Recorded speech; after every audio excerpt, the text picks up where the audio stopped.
Martin here. I'd like to welcome you to another closing bell for week ending 17th of May 2013. I'll apologize to our premium members. We were supposed to do this live webinar. It is still 4:19. For some reason, just to show you, the website for the GoToWebinar is experiencing some problems, so I could not able to log in, and also some of the user group not able to log in too. So that has been the problem that we are seeing so far. So in order to proceed, as we normally do around 4:15 for our closing bell every Friday, I'll still go ahead and record this, and hopefully you are able to watch it. Now, some of you premium members did send me to look at those couple of stocks. Those are Tasco, JCY, Benelux, and MISC. So I'll do that at the end when I've done my analysis of the KLSC market, that what we see so far. Alright, so I hope that's okay. We'll appreciate any feedback that you have, that you want me to take a look at. Feel free to drop me a line. I'm always there and happy just to answer your call. After all, I exist partly because of our premium members, and thank you for your support all this while.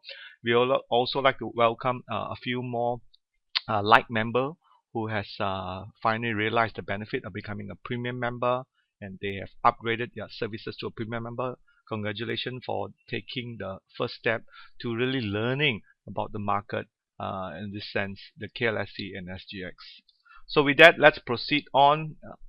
Today, market is pretty much well supported at 1752. That's a key level in here. We did went down to 1765, which is what it is. However, the market started off at 1773, which is the most about 8 points. It hasn't gone anywhere now. Let's take a look at the chart.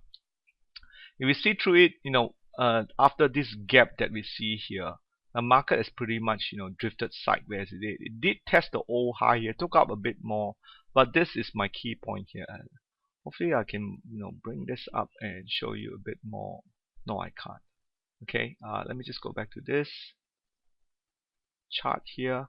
Now this is what I'm talking about. You notice this volume bar here, it's a very high volume bar, and the market could not go higher. Now in Wyckoff, this is what we call the law of effort versus result.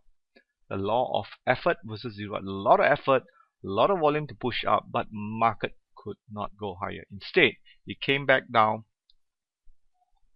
and on yesterday we have the 12 points drop. However, we are still supported at this sort of a very minor kind of support here, which is the low here at 1760. Let me just draw a line to tell you what I mean. This is it. But I do believe eventually the market will come back and retest this. Now what I want to show you here is this window here, which is between the 52, 53 to 1720. These 30-point gaps, it's very important. And ever since that we experienced the May 6th, the post general election rally, or more like a gap up that has been testing. If you've been following my April 6th talk as well as my office talk, the post general election 13 tendency, the market will likely to move somewhere between 2.5 months, really not going anywhere, deciding what's going to happen to the market. This is partly also foreign funds want to know, and also the local institution want to know what is likely to happen. The policies, the economic policies. Well, for start, this Wednesday we have the cabinet lineup that is being firm. We do still seeing foreign funds are buying, which I will go to next. But a lot of uncertainty has been removed, no doubt about it, from the market. But in terms of moving forward, that need to be certain. That's what we're seeing. The market now is moving sideways. It's not going to go up that fast.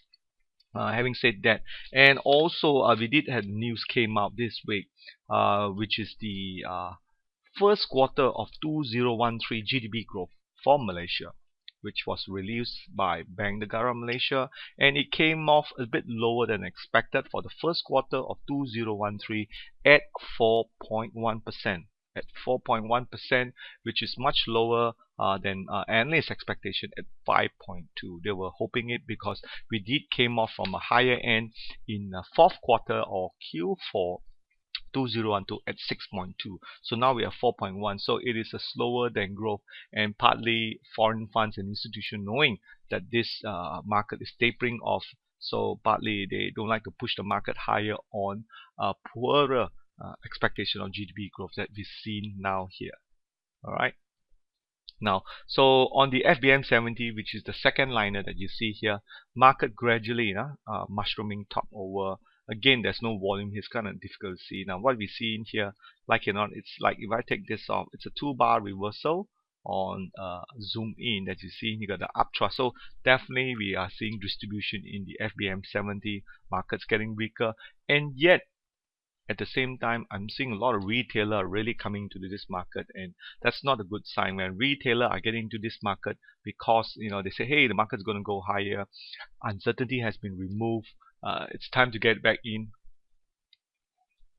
That's the time I'm a bit more concerned with it. Now, last week the FBM 30 was doing at 1772. This week is 1766, so it's down almost 6 points. Insignificant. As you can see here, market still pretty much moving in a sideways market. Now if we switch this to a weekly chart, you could see we have an ultra high volume here. Market so looks like it's like inverse back holding in here, meaning it has to move sideways. And for the market to go higher, I prefer the market to really test the 1750, perhaps pushing it to 720, but by Friday recover back to 750 and institutional coming into buy. So you can see in terms of volume, this week has been very low. A lot of uncertainty